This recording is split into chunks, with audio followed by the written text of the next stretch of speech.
Hello दोस्तों। भारत के जंगलों में कई प्रकार के जानवर, पशु पक्षी पाए जाते हैं, लेकिन इन्हीं जंगलों में कुछ बहुत से रहस्य भी हैं। हमारी आज की कहानी भी एक ऐसी ही रहस्यमयी मूर्ति की है। ये कहानी है बिहार के हरीश की। आइए सुनते हैं ये कहानी। ये बात उस समय की है जब मैं कॉलेज में पढ़ता था। कॉलेज से अपने गांव में बस से आता जाता था। हमारा गांव मेन रोड से 4-5 किलोमीटर अंदर पड़ता था। तो बस से उतरकर मैं किसी से लिफ्ट लेकर या किसी रिक्शे से घर चला जाता था। मेरे ही गांव का एक और लड़का था, राजन, जो मेरे ही कॉलेज में पढ़ता था और हम अक्सर एक साथ जाया करते थे। एक दिन कॉलेज में प्रोजेक्ट सबमिट होने थे और प्रोजेक्ट सबमिट करते करते हमें बहुत देर हो गई। बड़ी मुश्किल से हम दोनों को गांव की बस मिली। जब हम बस से उतरे, हमने देखा चारों तरफ अंधेरा हो चुका था। आसपास की सभी दुकानें बंद हो गई थीं। ना कोई रिक्शा था और ना ही कोई लिफ्ट देने के लिए था। चारों तरफ घनघोर सन्नाटा था। हमने डिसाइड किया कि हमें पैदल ही घर चलना चाहिए, क्योंकि वहां अंधेरे में रुककर इंतजार करने का कोई फायदा नहीं था। हमारे गांव जाने के 2 रास्ते थे। एक टूटी फूटी सड़क जाती थी और दूसरा रास्ता एक जंगल से होकर निकलता था। मेरे दोस्त राजन ने जंगल का रास्ता लेने को कहा। मैंने उसे झट से मना कर दिया। मुझे उस जंगल से बहुत डर लगता था। जंगली जानवरों से नहीं, बल्कि जो किस्से कहानियां मैंने अपने दादाजी से सुने हुए थे, उनकी वजह से। मेरे दोस्त ने जबरदस्ती उसी जंगल से चलने को कहा, क्योंकि उस रास्ते से हमें बस 15 मिनट ही लगने थे। मेरे मना करने पर भी राजन उसी रास्ते पर जाने लगा। मुझे अंधेरे में काफी डर लग रहा था और अकेले घर जाने के डर से मैं भी उसके साथ जंगल वाले रास्ते से हो लिया। जंगल में घुसते ही बहुत ठंडा एहसास हुआ, मानो गर्मी के मौसम में भी बहुत ठंडी हवाएं चल रही थी। शायद घने पेड़ों की वजह से ऐसा होगा। हम चुपचाप तेज कदमों से चल रहे थे। तभी राजन एकदम से रुक गया। मैंने उससे कहा कि रुको मत, जल्दी जल्दी चलो और इस जंगल से बाहर निकलो। लेकिन मैंने देखा राजन एक तरफ उंगली करके खड़ा हुआ था। मेरे ध्यान देने पर मैंने देखा वो रास्ते के किनारे किसी चीज पर उंगली कर रहा था। मैंने पास जाकर देखा तो वहां एक छोटी सी मूर्ति रखी थी। उस मूर्ति की नक्काशी बहुत ही प्यारी थी।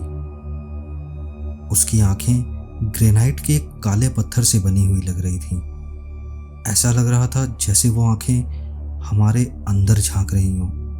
मैं खुद उस मूर्ति को देखकर मंत्रमुग्ध हो गया था। लेकिन तभी मैंने अपने आप को संभाला और अपने दोस्त से कहा कि बहुत अच्छी मूर्ति है, पर अब आगे चलना चाहिए। लेकिन ना जाने क्यों राजन ने वो मूर्ति उठाकर अपने बैग में डाल ली और वहां से चल दिया। मुझे बहुत अजीब सा लगा। जितना मैं जानता हूं, कभी कहीं से कोई मूर्ति नहीं उठानी चाहिए। पता नहीं वो मूर्ति किसी ने वहां पूजा के लिए रखी हो या किसी देवी देवता का स्थान हो, पर मैंने उस टाइम ज़्यादा सोचा नहीं उस बारे में और मैं भी राजन के पीछे पीछे चल दिया। राजन चलते चलते बस उस मूर्ति का गुणगान किए जा रहा था। लेकिन कुछ देर बाद मुझे एहसास हुआ कि हमें चलते चलते आधे घंटे से ज़्यादा हो गया है, लेकिन जंगल का रास्ता खत्म ही नहीं हो रहा है। रास्ता भी एकदम सीधा था, ना कोई मोड़ था, ना कहीं से कोई दूसरा रास्ता जाता था। मैंने चलते चलते इधर उधर ध्यान दिया तो मुझे एहसास हुआ कि हम एक ही जगह से कई बार निकल रहे हैं। मैंने राजन से कहा, ये क्या हो रहा है? ये पेड़, ये पत्थर, हम कई बार यहां से निकल चुके हैं। लेकिन राजन कुछ बोला ही नहीं और वो बस चलता रहा। मैंने उसको हाथ पकड़कर रोका और कहा, जब से हमने वो मूर्ति उठाई है तभी से हम एक ही जगह पर भटक रहे हैं। मेरी बात मान और इसे कहीं रख दे। लेकिन राजन मेरी बात सुनकर तिलमिला सा उठा। उसने वो मूर्ति रखने से साफ मना कर दिया। मैंने उसको बहुत समझाया और मेरे बहुत जोर देने पर उसने वो मूर्ति बैग से निकाली और रास्ते के बगल में रख दी। लेकिन वो मुझसे काफी गुस्सा हो गया था। हम दोनों अब और तेज कदमों से चलने लगे, लेकिन कुछ दूर आगे जाते ही वो मूर्ति हमें फिर दिखी। लेकिन इस बार वो मूर्ति रास्ते के बीचों बीच रखी थी। ये देखकर मैं बहुत ज्यादा डर गया। लेकिन राजन फिर से उस मूर्ति की तरफ चलने लगा। वो उसे फिर से उठाना चाहता था। ऐसा लग रहा था जैसे उसे कुछ समझ ही नहीं आ रहा कि असल में हो क्या रहा है। लग रहा था जैसे वो उस मूर्ति से मंत्रमुग्ध हो गया है। मैंने उसका हाथ पकड़कर रोका और उसे डांटते हुए कहा, कोई जरूरत नहीं है इसे हाथ लगाने की, साइड से निकल और घर चल बस। लेकिन तभी हमने देखा कि वो मूर्ति धीरे धीरे अपना आकार बदलने लगी। वो मूर्ति हमारी आंखों के सामने करीब 9 से 10 फीट की हो गई थी। अब डर के मारे मेरा गला सूख गया था। मेरी सांसें उखड़ गईं और मेरी धड़कन बढ़ने लगी। मैंने राजन को वहां से भागने को कहा, लेकिन वो टस से मस नहीं हुआ। वो बस उस मूर्ति को घूरता जा रहा था। मुझे कुछ समझ नहीं आ रहा था और मैं वहां से भागा, बहुत जोर से भागा और भागते भागते जंगल से बाहर निकल गया। मैंने वहां खड़े होकर सांस ली और राजन के बाहर आने का इंतजार किया। बहुत देर हो गई, लेकिन राजन बाहर नहीं आया और मैं इतना डरा हुआ था कि मेरी हिम्मत ही नहीं थी वापस उस जंगल में जाने की। तभी मुझे किसी के चिल्लाने की आवाज आई। वो आवाज राजन की ही लग रही थी। मैं समझ गया था कि कुछ गलत हुआ है उसके साथ और मैं गांव की तरफ भागा और वहां पहुंचकर मैंने सब गांव वालों को इकट्ठा किया। जल्दी जल्दी सबको पूरी बात बताई। गांव के बुजुर्गों ने मुझे डांटा भी कि रात के वक्त उस जंगल से क्यों आए हम लोग। लेकिन इस वक्त राजन की मदद करना जरूरी था। खैर, सब लोग राजन को ढूंढने जंगल में गए। काफी देर बाद भी वो हमें कहीं नहीं दिखा और उस मूर्ति का कोई नामो निशान नहीं था। तभी हमारे गांव के एक चाचा को राजन मिल गया।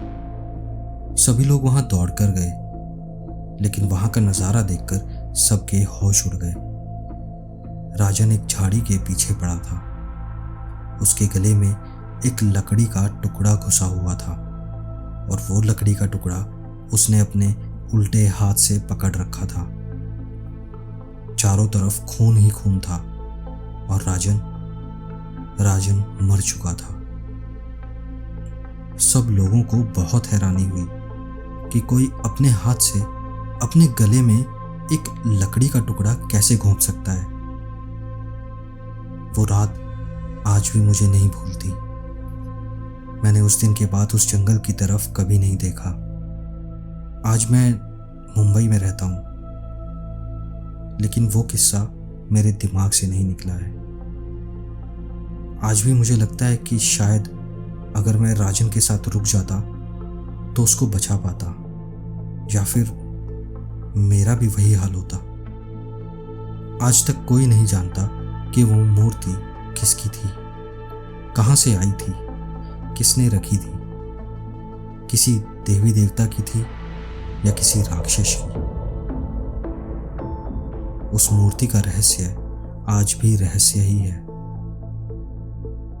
अगर आपको इस कहानी से थोड़ा बहुत भी डर लगा हो तो प्लीज़ इस वीडियो को लाइक करना और हमारे चैनल को सब्सक्राइब भी करना। मिलते हैं ऐसी ही किसी और वीडियो में। नमस्कार।